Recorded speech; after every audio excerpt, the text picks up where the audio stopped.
ये कथन भगवद गीता के द्वितीय अध्याय से लिया गया है।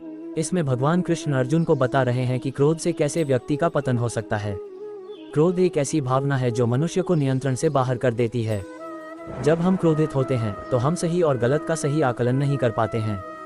हम अपने विवेक को खो देते हैं और अपने गुस्से को व्यक्त करने के लिए किसी भी हद तक जा सकते हैं।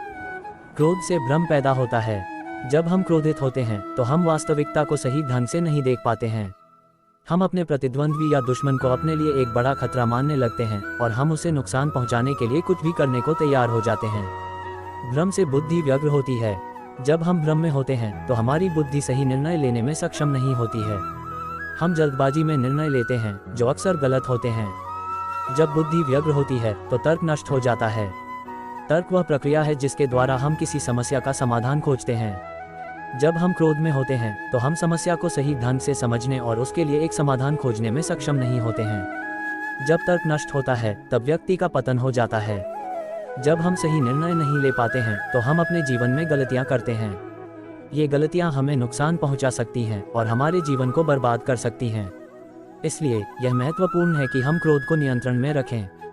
क्रोध से बचने के लिए हमें अपनी भावनाओं को समझने और उन्हें नियंत्रित करने के तरीके सीखने की जरूरत है। हमें ये भी ध्यान रखना चाहिए कि क्रोध एक नकारात्मक भावना है और इससे हमें केवल नुकसान ही होता है। यहाँ कुछ सुझाव हैं जो आपको क्रोध को नियंत्रित करने में मदद कर सकते हैं। अपने गुस्से की पहचान करें। जब आप क्रोधित महसूस करते हैं तो अपने गुस्से के कारणों को समझने की कोशिश करें।